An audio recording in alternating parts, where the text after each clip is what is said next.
4장.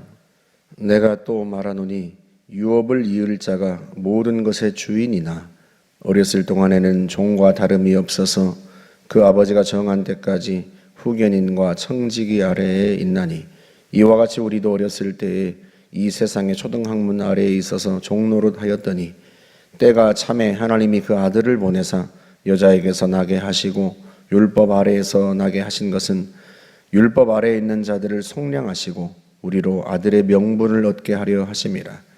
너희가 아들이므로 하나님이 그 아들의 영을 우리 마음 가운데 보내사 아빠 아버지라 부르게 하셨느니라. 그러므로 네가 이후로는 종이 아니요 아들이니, 아들이면 하나님으로 말미암아 유업을 받을 자니라. 그러나 너희가 그때에는 하나님을 알지 못하여 본질상 하나님이 아닌 자들에게 종노릇 하였더니, 이제는 너희가 하나님을 알 뿐 아니라 더욱이 하나님이 아신 바 되었거늘 어찌하여 다시 약하고 천박한 초등학문으로 돌아가서 다시 그들에게 종노릇 하려 하느냐. 너희가 날과 달과 절기와 해를 삼가 지키니 내가 너희를 위하여 수고한 것이 헛될까 두려워하노라. 형제들아, 내가 너희와 같이 되었은즉 너희도 나와 같이 되기를 구하노라. 너희가 내게 해롭게 하지 아니하였느니라. 내가 처음에 육체의 약함으로 말미암아 너희에게 복음을 전한 것을 너희가 아는 바라. 너희를 시험하는 것이 내 육체에 있으되 이것을 너희가 업신여기지도 아니하며 버리지도 아니하고 오직 나를 하나님의 천사와 같이 또는 그리스도 예수와 같이 영접하였도다. 너희의 복이 지금 어디 있느냐? 내가 너희에게 증언하노니 너희가 할 수만 있었더라면 너희의 눈이라도 빼어 나에게 주었으리라.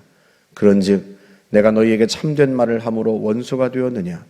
그들이 너희에게 대하여 열심내는 것은 좋은 뜻이 아니요 오직 너희를 이간시켜 너희로 그들에게 대하여 열심을 내게 하려 함이라.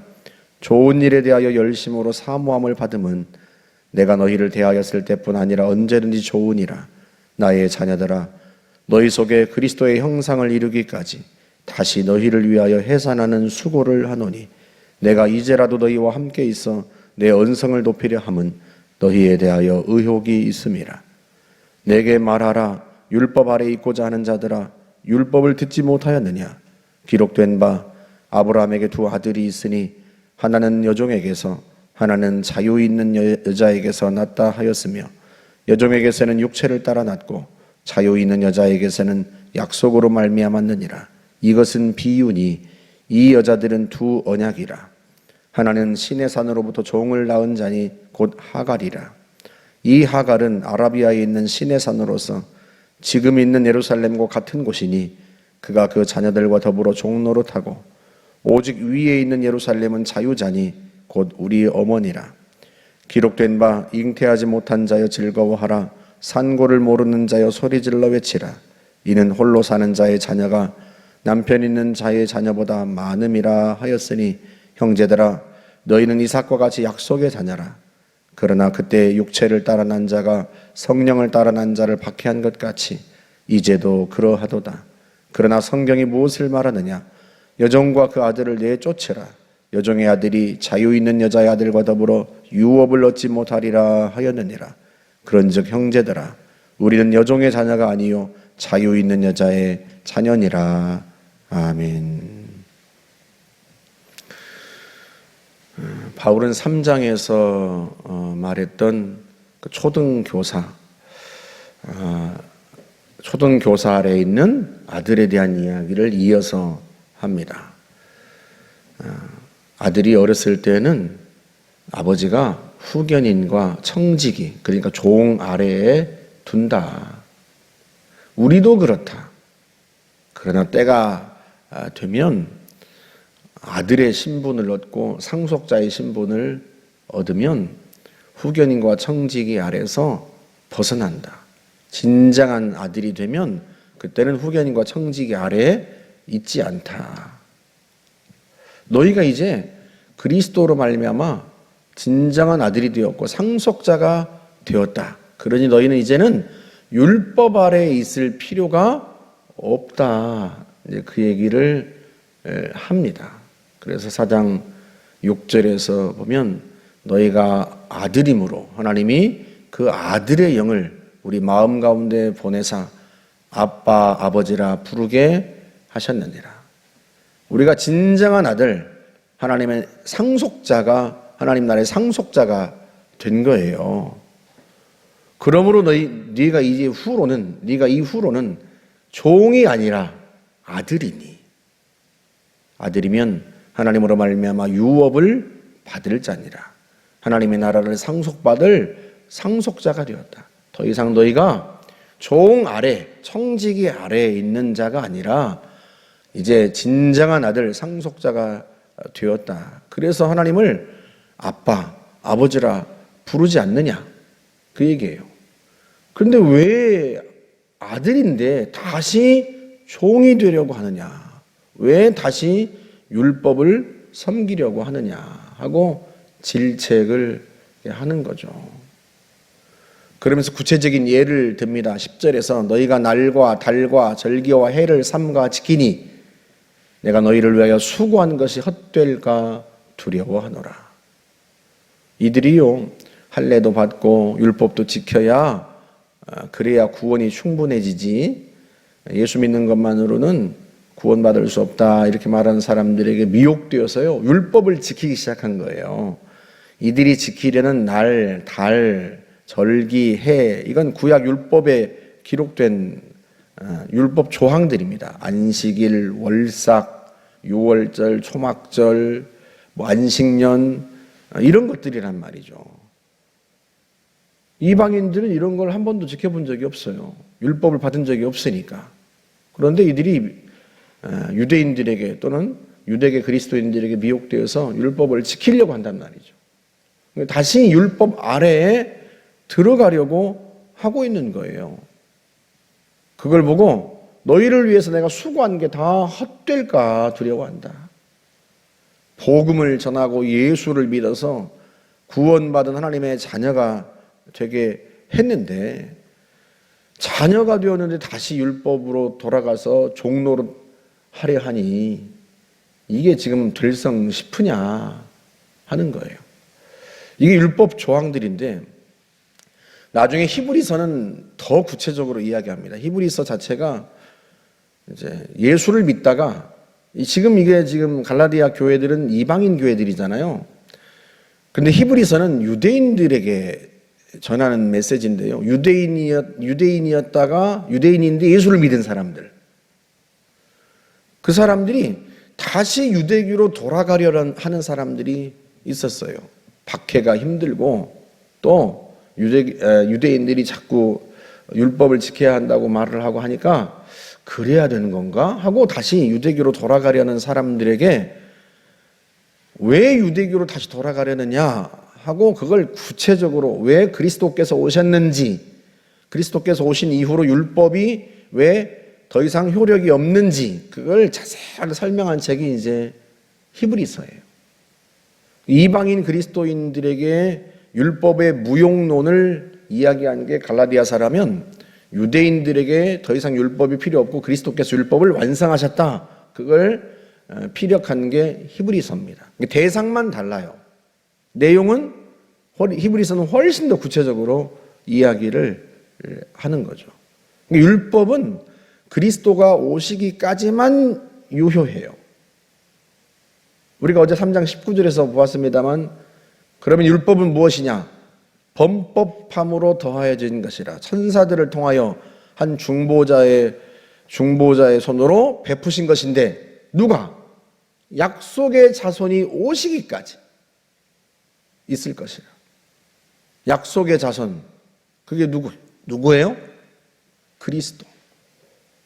여러 사람을 가리켜 그 자손들이라 하지 아니하고 오직 한 사람을 가리켜 네 자손이라 하였으니 곧 그리스도라. 천하 만민이 네 씨로 말미암아 복을 받으리라 했던 그 씨 자손, 그게 곧 그리스도다. 그리스도를 통해서 천하 만민이 구원의 복을 받는 것이다. 그 그리스도가 오시기까지만 있을 것이다. 무엇이? 율법이. 그러니까 율법은 그리스도를 가리키는 손가락과 같아요. 그리스도께로 인도하는 초등교사란 말이죠. 그럼 그리스도께로 인도했으면 율법의 역할은 끝난 거예요. 우리가 손가락으로 달을 가리키면 사람들이 달을 봐야지 손가락을 왜 보겠습니까? 그런데 그리스도가 오셨는데도 불구하고 여전히 그리스도를 바라보는 게 아니라 그리스도를 가리키는 손가락만 쳐다보고 있으니 이 얼마나 답답한 노릇이겠어요? 바울이 지금 그 얘기를 하는 거예요. 그래서 고린도전서 5장 7절에서 그 얘기를 하죠. 우리의 유월절 양 그리스도께서 희생되셨느니라. 유월절은 누구를 가리킨다? 그리스도를 가리키는 거예요. 그럼 그리스도가 오셨으면 유월절은 자기 몫을 다 한 거예요. 그런데 또다시 유월절을 지키려고 하면 되겠느냐 이 말이에요. 그걸 지킴으로써 구원을 받는 게 아니란 말이죠. 그리스도를 믿음으로써 구원을 받아요. 신천지나 하나님의 교회 같은 이단들은 가끔 개신교인들을 미혹하려고 왜 너희는 유월절을 안 지키느냐, 우리는 유월절을 지킨다 하고 말하는데 성경을 몰라서 그래요. 바울이 한 얘기가 그 얘기예요. 너희가 날과 달과 절기와 해를 지키니 내가 너희를 위해 수고한 것이 헛될까 두려워한다. 그건 그리스도께서 오시기 전까지, 약속의 자신이 오시기 전까지 그들을 그리스도께로 인도하기 위해서 필요했던 거지 더 이상 이제는 필요하지가 않아요. 근데 성도들이 듣고 보니까 그럴듯해 보이니까 미혹이 된단 말이죠. 이방 그리스도인들이 유대인들에게 미혹되는 것처럼. 그럼 실상은요, 이 하나님의 교회나 신천지가 지키는 유월절은 지키는 것도 아니에요. 그냥 모여서 예배한다고 유월절을 지키는 게 아니에요. 지금도 유대인들은 유월절이 되면 누룩이 들어있는 빵을 모아가지고 불태우는 예식을 하고, 왜 누룩 없는 빵을 먹어야 되니까. 그래서 누룩 없는 빵과 쓴나물과 그리고 양고기를 먹으면서 율법 유월절을 지키는 예식이 있단 말이죠. 유월절을 지킨다면 그렇게 하는 게 지키는 거예요. 모여서 예배한다고 유월절을 지키는 게 아니란 말이죠. 그리고 성경이 분명히 얘기를 합니다. 그거는 율법은 약속의 자손이 오시기까지만 필요한 거고, 약속의 자손 그리스도께로 인도하는 역할을 하는 거예요. 그리고 그 역할이 다 끝난 거예요. 왜? 그리스도께서 오셨으니까. 그러면서 바울이 그 얘기를 하죠.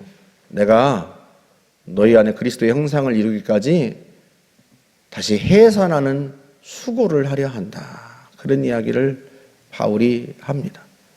4장 12절부터 20절까지는 지난 금요일 날 이 본문을 가지고 말씀을 나누었죠. 그리고 나서 21절부터 그 유명한 이야기를 합니다. 율법 아래에 있고자 하는 자들아, 너희가 율법을 알지 못하느냐 하고 율법에 대한 이야기를 하는데요. 아브라함의 두 아들 이삭과 이스마엘을 예로 들어서 설명을 합니다. 그래서 그 24절 지금부터는 성경을 보면서 이제 좀 설명을 드려야 돼요. 24절에 보면 그리 나오죠. 이것은 비유니 이 여자들은 두 언약이라. 그러니까 이 여자들은 누구예요? 하나는 여종이었던 하갈, 또 하나는 본래 자유인이었던 사라. 아브라함의 두 아내를 의미하는 거예요. 이것은 비유다, 비유. 그러니까 실제가 아니고 뭐예요? 비유예요, 비유. 당신의 얼굴은 꽃과 같습니다 하면 내 얼굴이 꽃이라는 거예요. 꽃처럼 예쁘다는 거예요. 비유예요. 내 얼굴이 꽃이 아니에요. 꽃처럼 예쁘다는 거지. 내 얼굴이 그 꽃이면 지금 내가 해바라기처럼 해바라기 같아야죠. 모양이. 그런데 나는 사람인데 다만 내 얼굴을 나는 사람이고 꽃이 아닌데 꽃으로 비유한 것뿐이에요. 꽃처럼 해바라기처럼 밝다. 이게 비유예요, 비유. 그러니까 이 여자들은 두 언약이라. 비유입니다. 두 언약은 뭐예요? 지금 뭐에 대한 이야기를 하고 있어요? 율법과 복음. 그 이야기를 하고 있어요. 하나는 시내산으로부터 종을 낳은 자니 곧 하갈이라. 하갈은 뭘 가리켜요? 율법. 이게 지금 비유란 말이에요. 신의 산으로부터 뭘 받았어요? 율법을 받았죠. 한 중보자의 손, 이게 모세를 통하여서 모세의 손으로부터 하나님이 율법을 베푸셨죠. 3장 19절이 그 얘기잖아요. 신의 산에서 율법을 받았습니다. 그러니까 하갈은 율법을 가리켜요. 하갈은 본래 종이기 때문에요. 종이 낳은 자식도 종입니다. 그러니까 율법이 낳은 자식은 종이에요. 율법을 신봉하는 자들은 율법의 종입니다. 아들이 아니에요. 그래서 25절 계속 이야기하죠. 이 하갈은 아라비아에 있는 신의 산으로서 지금 있는 예루살렘과 같은 곳이니, 비유라고 그랬죠. 두 언약은, 이 두 여자는 두 언약이라 그랬는데 이제는 또 뭐라고 말을 해요? 아라비아에 있는 신의 산이다. 그런데 예루살렘과 같은 곳이다. 아니, 아라비아에 있는 신의 산과 가나안에 있는 예루살렘이 어떻게 같은 곳입니까? 떨어져 있기도 너무 멀리 떨어져 있는데. 근데 이게 지금 비유라고요. 비유. 실제가 아니라 비유. 아라비아에 있는 신의 산으로부터 뭘 받았어요? 율법. 지금 있는 예루살렘에 있는 사람들이, 유대인들이 뭘 신봉하고 있어요? 율법. 이 하갈은 율법을 가리키는 거예요. 그가 그 자녀들과 더불어 종노릇한다. 아라비아에 있는 신의 산으로부터 율법을 받았고, 지금 있는 예루살렘에 있는 유대인들도 율법의 신봉자고, 그러니까 하갈은 율법을 가리키고 그 율법이 낳은 자식들, 유대인들을 가리키는 거예요. 그들이 결국은 하갈이 낳은 자식이 종이듯이 그들이 지금 율법의 종이에요. 종. 26절, 오직 위에 있는 예루살렘은 자유자니 곧 우리 어머니라. 땅에 있는 예루살렘은 누굴 가리킨다고요? 하갈. 이 하갈은 어떤 언약을 가리킨다고요? 율법. 그럼 반대되는 위에 있는 예루살렘은 뭘 가리키겠어요? 누구를 가리키겠어요? 사라. 사라는 뭘 가리켜요? 복음. 우리 어머니라. 율법의 종을 낳은 것처럼 사라는 자유인을 낳고, 그 자유인이 누구예요 지금? 우리예요, 우리. 그럼 사라가 뭐를 가리킨다고 그랬어요? 복음. 복음이 낳은 우리는 자유인이에요, 자유. 진정한 아들이에요. 사라가 낳은 아들 이삭이 진정한 상속자고, 그리고 이 아들은 종이 아니라 자유인이듯이 복음이 낳은 우리는 하나님 나라의 진정한 상속자고, 그래서 아빠 아버지라 부르고 우리는 자유인이다. 그 얘기를 하고 있는 거예요. 땅에 있는 예루살렘은 하갈을 가리키고, 하갈은 비유라고 그랬죠. 이게 지금 두 언약 중에 하나, 율법을 가리키고, 그리고 율법의 신봉자들인 하갈이 낳은 자식이 종이듯이 율법의 신봉자들은 다 종입니다. 진정한 자유인이 아니에요. 진정한 구원을 얻는 게 아니에요. 반대대로 위에 있는 예루살렘은 하갈과 달리 사라를 가리키고, 사라는 자유인이고, 자유인이 낳은 자식은 자유인이고 진정한 상속자예요. 그 사라는 누굴 가리켜? 복음. 복음이 낳은 우리가 진정한 하나님 나라의 상속자다. 그런 이야기예요. 그래서 28절에 보세요. 형제들아, 너희는 이삭과 같이 약속의 자녀다. 이삭이 하나님이 아브라함에게 주신 약속으로 말미암아 얻은 자식이듯이 우리도 약속하신 자손, 그리스도의 자녀다. 진정한 구원받은 하나님의 자녀다. 상속자다, 하나님 나라에. 그 얘기를 하고 있는 거예요.